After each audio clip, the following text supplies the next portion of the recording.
Oke, assalamualaikum warahmatullahi wabarakatuh. Masih bersama kami di channel Alikma TV. Kita akan membahas makna dan nilai dari sisi di saat kita pandemi.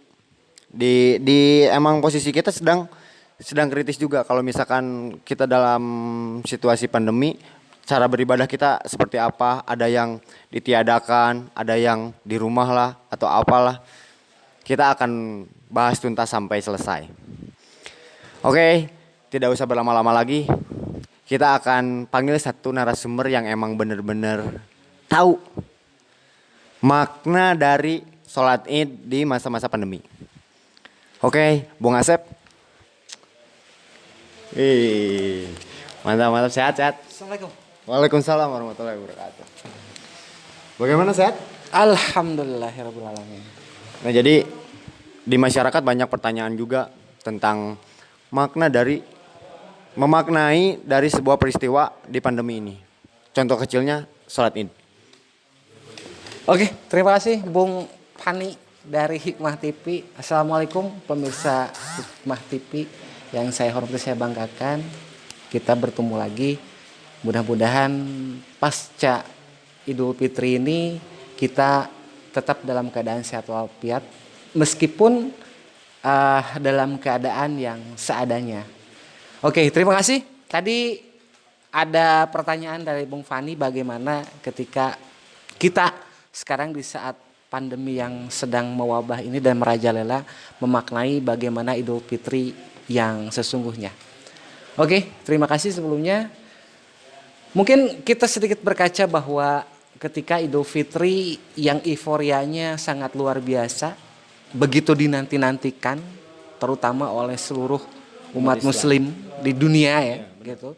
Karena hakikinya adalah Idul Fitri itu adalah kemenangan ya, bagi orang-orang yang tentunya sebelum Idul Fitri telah menjalankan ibadah saum ya, ibadah saum. Cuman mungkin kali ini untuk tahun 2020 khususnya di kita mungkin ada sedikit perbedaan. Pertama, bagaimana kita melaksanakan sisi ibadah, terutama bagaimana ibadah kita di saat kita di bulan Ramadan yang harusnya kita beramai-ramai mengunjungi masjid untuk melaksanakan sholat taraweh, terus mengaji dengan tadarus Al-Quran, tiap subuh, terus di malam-malam terakhir ada kita berlomba-lomba untuk mengejar yang namanya Lailatul Qadar, itikaf di masjid. Sekarang fenomena itu sudah tidak ada. Artinya dikarenakan satu alasan bahwa ternyata memang satu alasannya itu hanya satu. Karena ada satu yang mewabah di dunia yaitu COVID-19. Nah, menginjak kemarin kita baru melaksanakan Idul Fitri, tentu saja juga ada perbedaan yang sedikit saja signifikan dan itu sangat meluas. Bagaimana pengaruhnya secara ekses global itu sangat mempengaruhi. Yang tentunya bahwa Idul Fitri itu harusnya kita kembali dengan cara-cara yang dengan tradisi yang sangat beraneka ragam. Ada yang pulang kampung, ada yang bermacet-macet ria di jalanan, ada yang ingin sekali pulang kampung-kampung, tapi untuk saat ini ternyata tidak bisa. Jadi emang pulang kampung terus rindu keluarga juga tidak bisa ya? Tidak bisa. Karena betul, karena dengan anjuran pemerintah yang tidak boleh pulang kampung, tentu saja itu akan sangat berbeda sekali.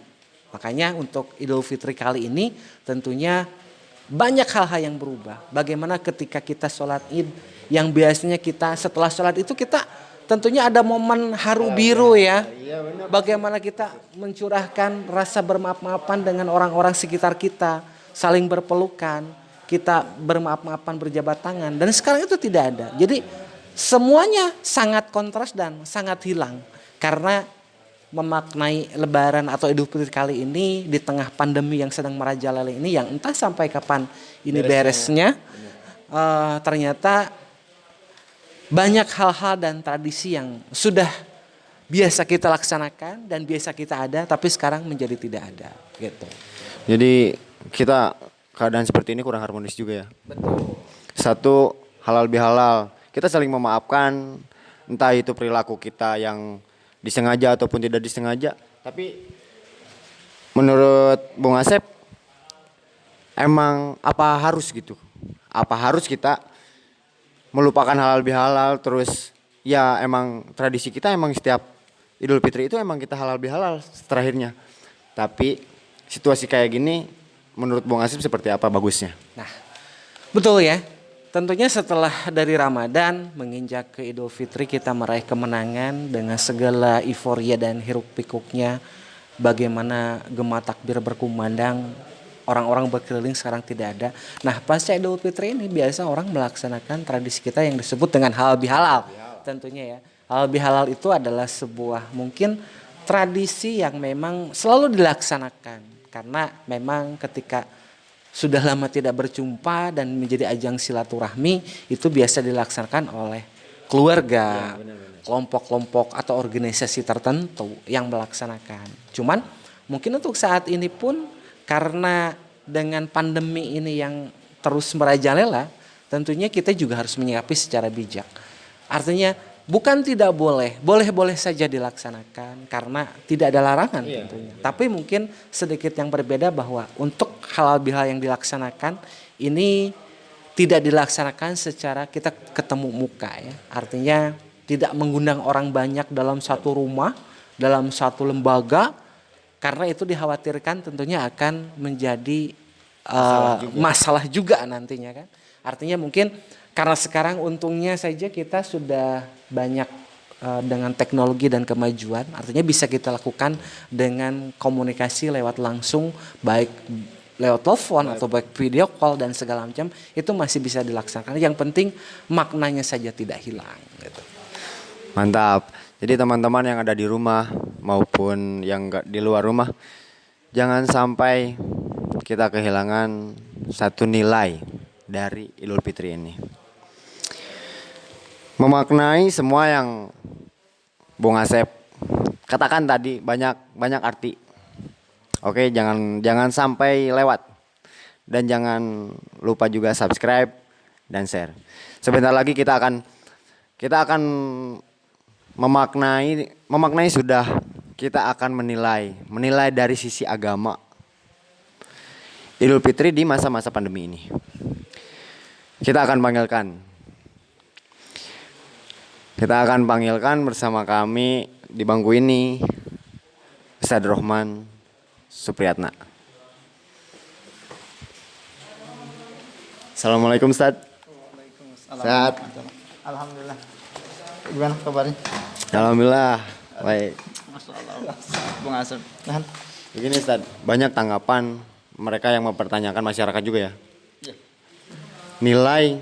Nilai Idul Fitri, sholat Idul Fitri di masa-masa pandemi sekarang kan banyak yang dibatasi, terus emang ya kondisi kita seperti ini lagi down juga.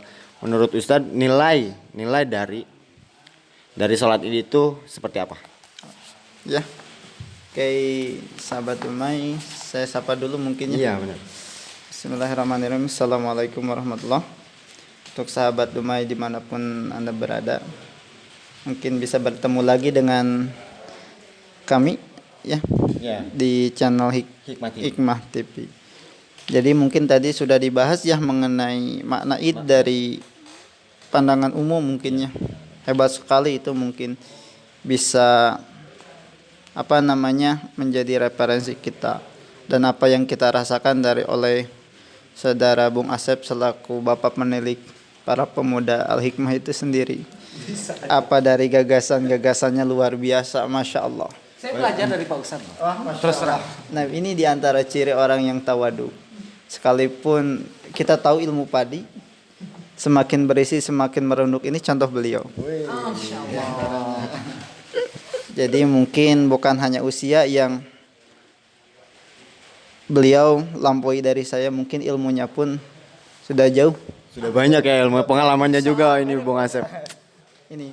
Jadi kembali lagi mungkin ya. Tadi ada pertanyaan memaknai Idul Fitri menurut kacamata Islam. Jadi banyak sekali yang mengartikan bahwa Idul Fitri itu kembali kepada fitrah, artinya orang-orang suci, bersih dari dosa. Apakah benar seperti itu? Dan pernyataan seperti itu bisa dibenarkan. Karena mengenai Idul Fitri itu berasal dari dua kata. Al-idu dan al-fitru. Al-idu artinya itu kembali.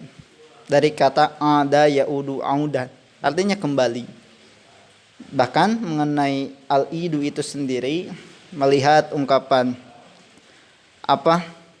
seorang ulama, beliau mengatakan arti al-idu wasumiyal idu idan. Id dinamai id li'annahu yaudu kullasanatin biparohin mujaddadin. Jadi id dinamakan id karena id itu akan kembali kullasanatin tiap tahunnya biparohin mujaddadin dengan kebahagiaan yang baru.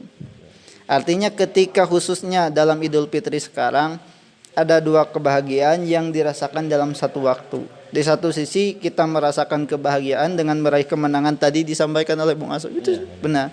Tapi di sisi lain kita merasakan kesedihan yang teramat karena kita merayakan hari raya, hari kemenangan di tengah-tengah wabah, di tengah-tengah pandemi. Nah itu mengenai kata al-idu sendiri. Yang kedua adalah al-fitru. Banyak orang yang mengartikan bahwa Idul Fitri itu kembali kepada fitrah. Padahal al-fitru artinya berbuka, sedangkan fitrah itu dari kata al-fitratu. Apakah sama al-fitru dan al-fitratu? Apa perbedaannya? Seolah-olah perbedaan. Jadi banyak kita luruskan ya. Nah, itu. Takutnya kan bukan apa-apa. Maaf nih Bung Pani, artinya kan seolah-olah ketika kita memaknai kata Idul Fitri itu seolah-olah kita kembali ke fitrah ya. Padahal kan ada referensi lain yang mungkin bisa disampaikan. Saya setuju Pak Ustadz. Silakan.